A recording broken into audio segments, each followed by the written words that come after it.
Alright, 5th grade, so we are back to continue reading our chapter book of My Side of the Mountain by Jean Craighead George. We are reading the chapter entitled In Which Frightful Learns Her ABCs. So, let's get reading. So it says, free time was spent in scraping fur off the deer hide as it was getting ready for tanning. This much I know. In order to tan a hide, it has to be steeped in tannic acid. Now, there's tannic acid in woods and oak trees, but it took me several weeks to figure out how to get it out. You need a lot of oak chips and water. Water and oak gives off tannic acid. My problem was not oak or water, but getting a big enough vessel to put the deer hide in. Coming home from the stream one night, I had an inspiration. Now, it had showered the day before, as Frightful and I passed an old stump, and I noticed it collected rain. A stump, an oak stump would be perfect, I said, pretty loud, right next to that pretty bird. So I felled an oak over by the gorge. Do you know what felled means? So if you felled a tree, you cut it down and made it fall over. So it's felled. So I felled a tree over by the gorge, burned a hole in it and carried water over to it, and put my deer skin in it. I let it steep maybe 5-6 days before I took it out and dried it. Now, it dried as stiff as a board. When this was done, though, I had my door. I hung it on pegs inside my entrance. And because it was a little bigger than it needed to be, I cut off pieces now and then when I needed them. I cut off 2 thin strips to make jesses, or leg straps for Frightful. Now all good falcons wear jesses and leashes so they can be tethered for their training. Now I smoked the meat that I couldn't eat and I stored it. I used everything I could in that animal, even the bones for a spearhead. I was tired of catching frogs by the jump and miss system. I made 2 sharp points and strapped them to the end of a long stick, one on each side to make kind of a fork. It worked beautifully. Now frogs became one of my favorite meals, and I found I could fix them many ways.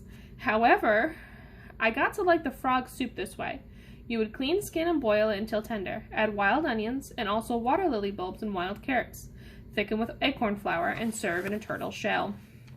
By now my 2 pairs of pants were threadbare and the 3 sweaters I had were frayed. I dreamed of deerskin suit, and I watched my herd with clothes in mind. The deer suit did not come easily. I rigged up a figure 4 trap under the log and baited it with elderberries that I had rolled into a ball. They were just mushed up and didn't work.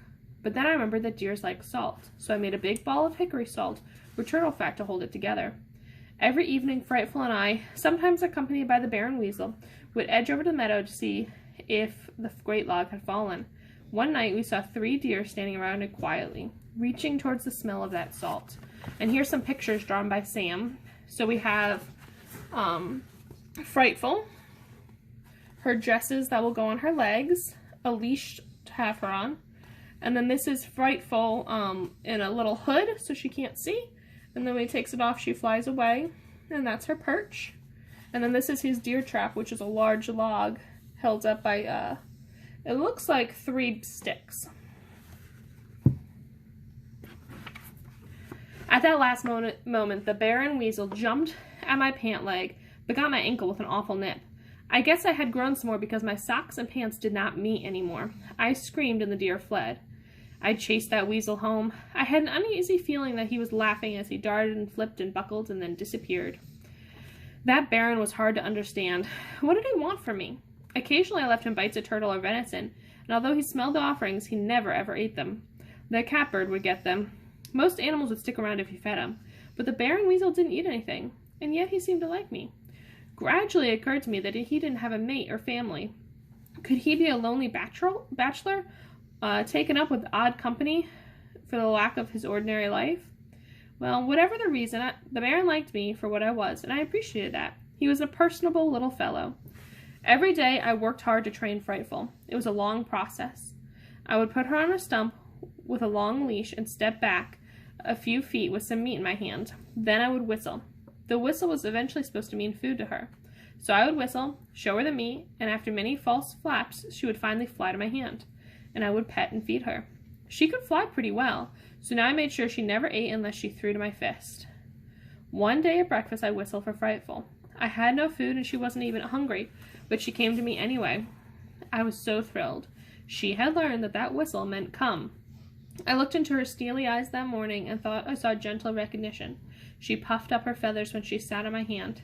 I called this a feather word. It meant that she was content. Now each day I stepped farther and farther away to make Frightful fly farther and farther distances. One day she flew a good 50 feet, and we packed up and went and gathered seeds and bark and tubers to celebrate. I used my oldest sweater to gather things. It wasn't very convenient, and each time I filled it, I mentally designed bigger and better pockets on my deer hide suit-to-be. But that summer was wonderful. There was food abundance, and I gathered most of the morning and stored it away in the afternoon. I could now see that many of my niches were not going to be big enough to hold the amount of food I would need for the winter, so I began burning out another tree. When the hickory nuts and walnuts and acorns appeared, I was going to need a bin. You'd be surprised what a pile of nuts it takes to make one turtle shell full of nut meats. And not a snapping turtle shell either, just a box turtle shell. With the easy living of summer, it also came a great threat. Hikers and vacationers were in the woods, and more than once I pulled inside my tree, closed my deerskin door, and hid while bouncing, noisy people bounded across my meadow on the way to the gorge. Apparently the gorge was sight for people who wanted to hike 4 miles up the mountain. One morning I heard a group arriving, so I whistled for Frightful. She came promptly, and we dove into the tree. It was dark inside with the tree flap closed, and I realized that I needed a candle. I planned a lamp of a turtle shell with a deer hide wick, and I was cutting off a piece of the hide when I heard a shrill scream. The voices of the hikers became louder and louder. I thought one of them had fallen into the gorge. Then I said to Frightful, "That's no cry of a human, you pretty bird. I bet you a rabbit for dinner that our deer trap worked. And here we are, stored up in a tree like a nut, unable to go get our prize." We waited and waited and waited until I couldn't be patient anymore. I was about to put my head out the door when a man's voice said, "Hey, look at these trees." Harold spoke. "Harold, they are huge. How old do you think they are?" 300-400 years old maybe, said Harold. They tramped about and actually sat on the Baron's boulder, where they were apparently going to have lunch. Then things began to happen, and I almost gave myself away to hysterics. "Harold, what is the matter with that weasel? It's running all over the rock." A scream, a scuttering, and a scraping of boots on the rocks. "He's mad," said the woman. "Watch it, Grace, he's coming at your feet." By this time I had my mouth covered by my hand to keep back the laughter. I snorted and chuckled, but they never ever heard me. They were in the meadow, running right out of the forest, chased by that fairy Baron Weasel. I still laugh when I think about it. It was not until dark that Frightful and I got to that deer, but what a beauty it was. The rest of June was spent smoking it, tanning it, and finally I started my deerskin suit. I made a needle from the bone and cut the pants out by ripping up an old pair of my pants for a pattern. I saved my city pants and burned them bit by bit to make charred cloth for the flint and steel. And then here's another picture by Sam. It says, "Rack for the smoking of fish and meat." And he has, it looks like a little fire under here and a little rack on top where he's putting the meat. Frightful, I said while sewing one afternoon. She was preening her now silver gray and black feathers. "There's no end to this. We need another deer because I can't make a shirt." Now we didn't get another deer until fall, so with all the scraps I made big pockets for food gathering. One hung in front of me and the other down my back, and they were joined by straps. Now this device worked beautifully. Sometime in July I finished my pants, and they fit pretty well, and they were the best pair of pants I ever had, and I was terribly proud of them. With pockets and good enough pants, I was willing to take home many more foods to try. Daisies, the bark of a poplar tree I saw a squirrel eating, and the puffballs. There are mushrooms, but only the ones I felt were safe to eat. Even then, I kept waiting to die the first night I ate them. I didn't, so I enjoyed them from that night on, and they are wonderful. Mushrooms are dangerous, and I would never suggest eating one that came from the forest. The mushroom expert at the Botanical Gardens told me that. He said he didn't even eat wild ones. The inner bark of the poplar tree tasted like wheat kernels, so I dried it out as much as I could and powdered it into flour. It was tedious work. And in August, when the acorns were ready, I found that they made much better flour and were much easier to handle. What I would do is I would bake the acorns over a fire and grind them into a fine dust. It was tedious work. But now I had a home and smoked venison and didn't have to hunt for food every minute, so I could do things like make flour. I would simply add spring water to the flour and bake this on a piece of tin. When done, I had the best little pancakes ever. They were hard and flat, and I imagined it was kind of like the bread the Indians used to make. I liked them so much I would carry the leftovers in my pockets for lunch. One fine August day I took Frightful to the meadow. I had been training her to the lure. Now, that is, I tied a piece of meat on a piece of wood, and I would cover it and hide it with feathers. And I would throw it up in the air, and she would swoop out of the sky and catch it. She was absolutely free during these maneuvers and would fly high into the air and hover over me like a leaf. I made sure she was very hungry before I turned her loose, because I wanted to make sure she came back.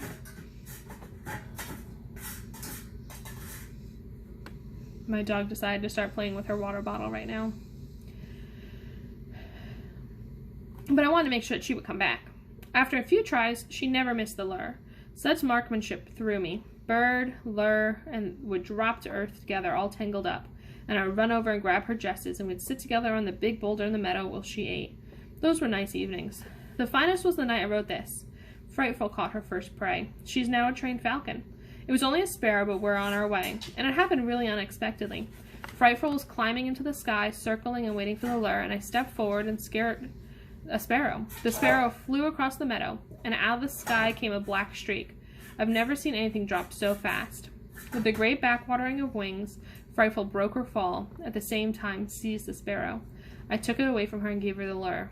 I know that sounds kind of mean, but if she gets into the habit of eating what she catches, she will go back to the wild. And that is the end of that chapter. Alright, I have to go record your social studies lesson next, because I already recorded it once and it wasn't working right. So I'm going to go record your social studies lesson and see if I can get that up for you so you can watch it, hopefully Tuesday when you start your social studies. And I'm going to be at school tomorrow, so if you guys see this and you come up to school tomorrow with your parents, I'll wave at you through your windows because I'll be there to help pass out the textbooks. Alright, hopefully I see some of you tomorrow. If not, maybe I'll see you the following weeks. Have a good rest of your weekend, guys. Bye.